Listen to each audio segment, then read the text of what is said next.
और लड़कियां एक दूसरे की बातें मानेंगी, तभी होती है शादी। क्योंकि मतलब ये वचन, 7 शर्तें जो उसको कहते हैं, 7 वचन जिसको कहते हैं, उनको निभाकर पूरी ज़िंदगी चलना पड़ता है। उसके लिए ये बातें लिखी गई हैं कि वर कह रहा है कि आप मेरे इस साइड क्यों बैठे हो।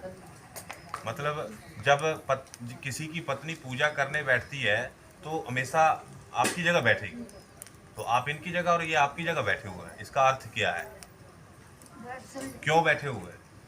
अभी कन्या का दान हुआ है, विवाह हुआ है, परंतु अभी वो इस साइड नहीं आई है, क्योंकि आपने उनकी कुछ बातें अभी जो उन्होंने कहनी है आपको इस किताब के अनुसार, जो ग्रंथ बोलता है, जो शास्त्र बोलता है, वे आपको माननी पड़ेगी, तभी आऊंगी मैं, ऐसे नहीं आऊंगी। ये बात है, ठीक है।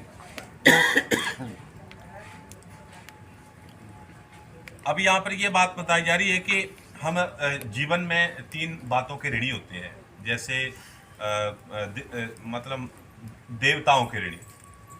क्यों? क्योंकि उन्होंने हमारे लिए ये जो रहने की पृथ्वी दी, जिस पर हम रहते हैं, ये दी हुई है, इसलिए हम उनके ऋणी हैं। और दूसरे हैं माता पिता, जिन्होंने हमें जन्म दिया है।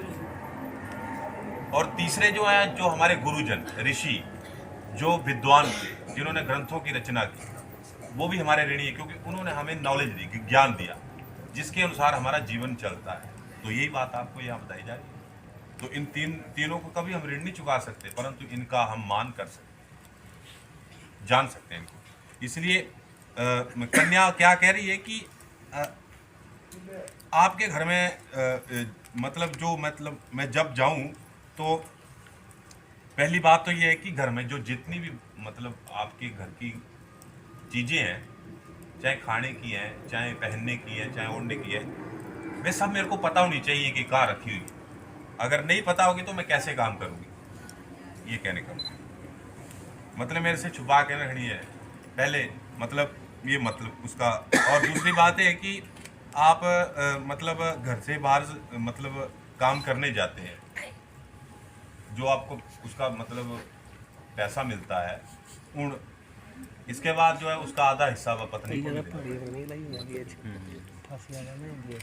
मतलब पहले तो आप अपनी इच्छा से खर्च कर लेते थे ना, पर आधा हिस्सा पत्नी को देना पड़ेगा। किस बात के लिए? अपनी कुछ जरूरतों के लिए और घर की कुछ जरूरतों के लिए, ना कि फालतू नहीं। आजकल फालतू खर्चे बड़े भारी होते, पार्लर दे पार्लर दे, वो आपने सोच समझ के करना, वो आपकी हेडिक है ना। इसलिए मतलब आपने ना अभी मतलब पहले आप बिना बोले घर से चले भी जाते थे ना, अब बोल के जाना पड़ेगा कि मैं आज नहीं आऊँगा, या मैं ऐसा मतलब जो भी है ना, तो ये तो बताना पड़ेगा। मतलब बिना बोले जाना ही नहीं है, आज्ञा लेनी पड़ेगी एक दूसरे की, कहने का मतलब ये। तो किसी के घर में ऐसे नहीं रहना है, भोजन करके नहीं आना है, क्योंकि पहले होता था कि पत्नी बाद में करती थी भोजन, इसका अर्थ है ये है। नहीं तो आजकल तो पहले और बाद की बात तो बात की है, यहाँ तो पता नहीं लग रहा कौन पहले खा रहे हैं, परंतु ये था ये बात, इसलिए इस बात को लिखा गया है।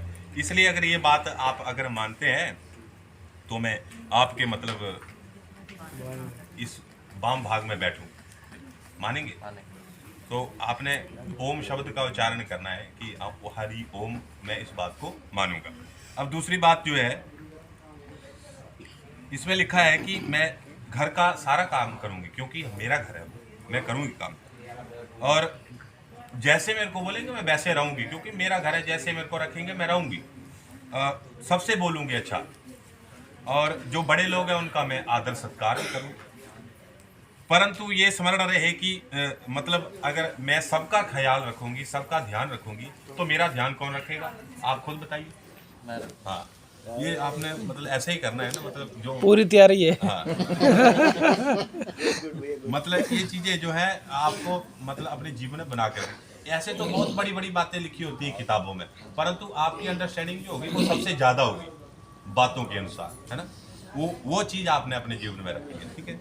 अब अगर ये बात आप मानते हैं तो हरिओम हरिओम। अब इसके बाद जो तीसरी बात में ये लिखा गया है कि मतलब हम जो है मतलब इन्होंने कन्या का पालन पोषण किया, बड़ा किया।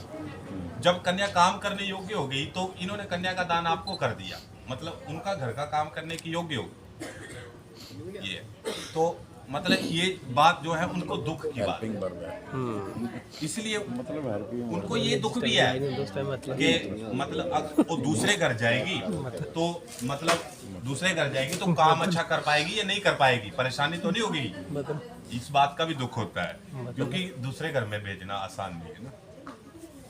और सगे संबंधी मतलब सब लोगों के सामने दान किया कन्या का, और मतलब जाति कुल गोत्र सब कुछ बदल गया। अब इस कन्या का आपके अनुसार चलेगा। अब जब आपके घर में जो है प्रवेश हो कानून नहीं मानना था पर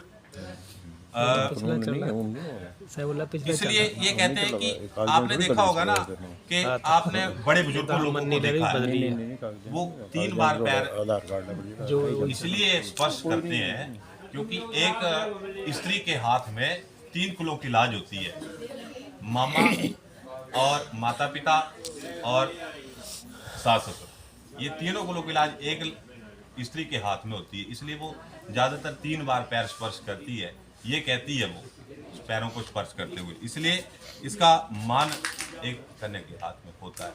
इसलिए ये बोल रहे हैं कि मैं सब करूंगी, परंतु आप जो मेरा ध्यान रखेंगे तो मैं अवश्य आपके बाम बाग में बैठूंगा, ठीक है, मानते हरिओम। इसके बाद सुख दुखानी सर्वाणी भुंजानी त्वचा, चौथे पाद में कह रही है कि मैं दुख सुख मतलब दुख सुख तो जीवन में चला रहता है, कोई ना कोई परेशानी तो आती है, ऐसी तो है नहीं, कोई नहीं आएगी, परंतु साथ में रहना है। और उसके बाद अगर आपको गुस्सा आ भी जाए ना तो बोले भाई मैं खरियां खरियां गल्ला बोल के मिठियां मिठियां ता फिर गुस्सा शांत होना, ऐसे नहीं होगा। देखकर तो जो गुस्सा गुस्सा था फिर और ज्यादा परेशानी होगी। अगर आप लड़ भी लेंगे ना तो आप अपना दरवाजे की कुंडी लगा लेना, अंदर लड़ लो जैसे मर्जी, बाद दूसरे लोगों को पता ना लगे कि आप लड़ चुके हैं, बाद में फिर ठीक हो जाए। दीवार अंदर जैसे मर्जी लड़ो, कुंडी लगा लो, किसी को आवाज तक ना है उस बात की, ऐसा होना चाहिए। म्यूजिक सिस्टम ज्यादा तेज कर लेना उस टाइम। मैं आपके सुख के लिए भगवती गौरी का पूजन किया करूंगी, भगवान माता पार्वती जी की बात कर रही हैं, उनकी पूजा करूंगी मैं आपके सुख के लिए, क्योंकि माता पार्वती ने शिव भगवान जी को कैसे प्राप्त किया है, तपस्या करके, इसलिए वो उनका पूजन करेगी और आपके सुख के लिए मैं भगवती गौरी का पूजन किया करूंगी। इसलिए मेरा आपको पालन करना होगा। जो भी व्रत करती हैं स्त्रियां करती हैं ना ज्यादातर घर में, इसलिए वो बात कह रही है। अगर आप इस बात को मानते हैं तो हरि ओम। इसके बाद आपको वृद्धावस्था में कुटुंब का पालन पोषण, अभी तो आप जवान हैं, प्रेम ज्यादा होगा, वृद्धावस्था आ जाएगी तो प्रेम कम मत कर देना, ये कहने का तात्पर्य है ना, क्योंकि बाद में जैसा नियम है वैसे आज है वैसे ही कल वैसे ही बाद में रहना चाहिए। जिम्मेदारी खर्च मैं जो आपसे मांगूंगी आपसे ही मांगेंगी, कोई भी चीज है, घर की चीज है या कोई भी आप इनकी पर्सनल चीज है वो तो आप ही से मांगेंगी, तो आप इनको लेके आना पड़ेगा। भूल जाएंगे तो फिर मैं दोबारा बोलूंगी, फिर आपको लेके आना, फिर आप भूल जाएंगे तो फिर मैं दोबारा बोलूंगी। इस बात से गुस्सा मत कर, कान फूटने पड़ेंगे, तो मैं आपसे मांगूंगी और आपको वो लेके आना पड़ेगा, चाहे तो हाँ महीने बाद ले हो, चाहे साल बाद ले हो, चाहे जिस मर्जी टाइम पर, वो आपको काम, मैं अपनी मेहनत है अपने जीवन में कर सकते हैं, वो बात बोल रहे हैं। और जो चीज़ मांगनी भी आपने वही चीज़ है जो ये कर सके, ताकि आपका जीवन नॉर्मल चला रहे। इसलिए इस बात का मानना यहाँ पर मतलब अवश्य है। और इसके बाद मतलब हम जो मतलब ये शगन डालते हैं या कुछ भी करते हैं या पूजा पाठ विधि विधान करते हैं, ये सब हमारा शास्त्र है। ये हमारा क्या बात बोलता है कि आपको उसके साथ अगर हम आपको जोड़े रखेंगे तो आप संसारिक की मोह माया में नहीं फंसेंगे। संसार की मोह माया इतनी बड़ी है कि जितनी आए उतनी कम, परंतु भगवान का नाम है जितना ज्यादा लिया जाए उतना कम। इसलिए इन बातों से जोड़कर रखते हैं। इसका आपका कोई मोल भी नहीं है, उसमें आपको मेहनत करनी पड़ती है, मोल देना पड़ता है, तब जाके मिलता है, इसका कोई मोल नहीं है। और इसका फल आपको अगले जन्म तक प्राप्त होता है, परंतु धन यही का यही रह जाता है। ये बात कहने का तात्पर्य, ठीक है।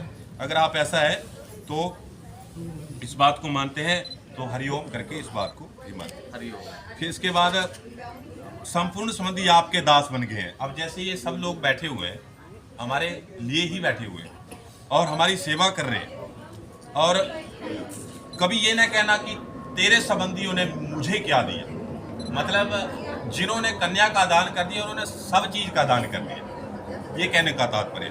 जिन्होंने अपनी कन्या का दान आपको कर दिया, उन्होंने हर चीज दान कर। ये कहने का था, एक साथ रहने से प्रायः झगड़ा हो ही जाता है, और अगर आपकी गलती क्षमा करने योग्य हो तो क्षमा कर दें एक दूसरे को, फिर उसको मतलब सुधारने का भी प्रयास करना, ताकि जीवन में वो बढ़े ना और आपका जीवन सही रहे, आपका पालन पोषण अच्छी तरह भगवान की कृपा से होता रहे, आपके घर में पुत्र पौत्रों की प्रवृत्ति हो और आपके जीवन में सुख समृद्धि हो, इसकी प्रार्थना हम भगवान से करते हैं। अगर आप इन बातों को मानते हैं तो आपका जीवन सही होगा। हरिओम। अब ये जो अंतिम कन्या की शर्त है वो है, इसमें लिखा है कि मैं पूजा पाठ विधि विधान जब आपके साथ करूंगी, अंचल ग्रंथि मादाय अंचल ग्रंथि बांध कर, जो बार बार कोई यहाँ भी बांध रहे थे, या मैंने अंचल ग्रंथि की, इसका अर्थ ही है। और मतलब इसका क्या है कि पूजा का किया हुआ पुण्य का फल आपको प्राप्त होता है, आपको, या आपका जो पुण्य का फल है जो आप खुद प्राप्त कर रहे हैं, उसका आधा भाग कन्या मतलब लड़की को देना पड़ेगा, अपनी पत्नी को देना पड़ेगा, पर पाप करगा तो नहीं, परंतु पाप का नहीं। और इनके पाप का आधा भाग आपको लेना होगा, परंतु पुण्य का नहीं। ऐसे यहाँ पे लिखा हुआ है।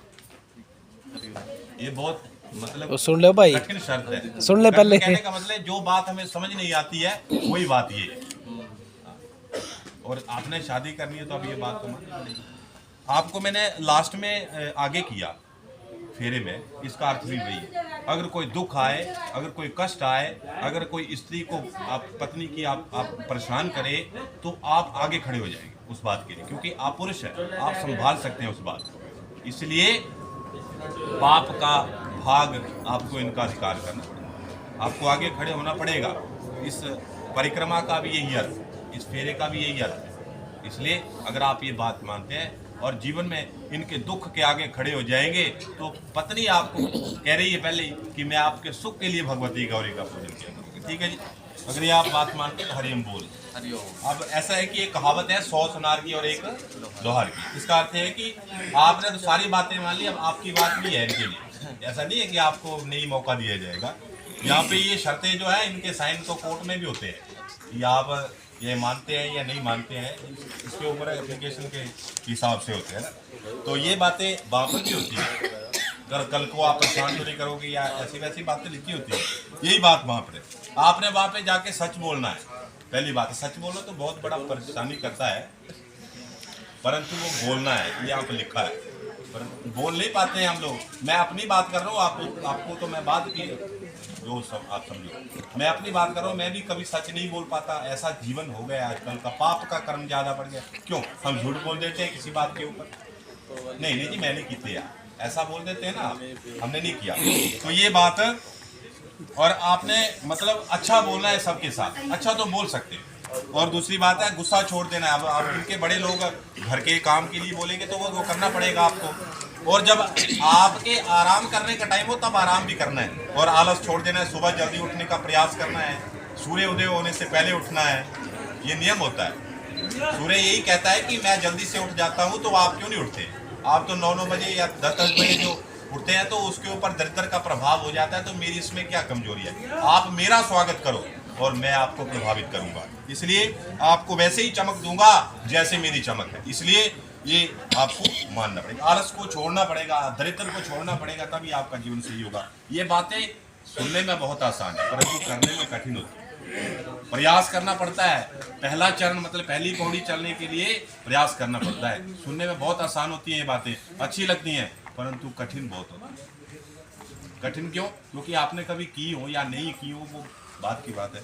इसलिए बगीचे में शराबियों के स्थान पर नहीं जाना चाहिए, यहाँ पे लिखा हुआ। पर आजकल तो परेशानी विवाह है, ये तो रुक नहीं रहा है। बगीचे पब्लिक प्लेस पर जो भी है, स्त्रियों का तो मना ही है, मतलब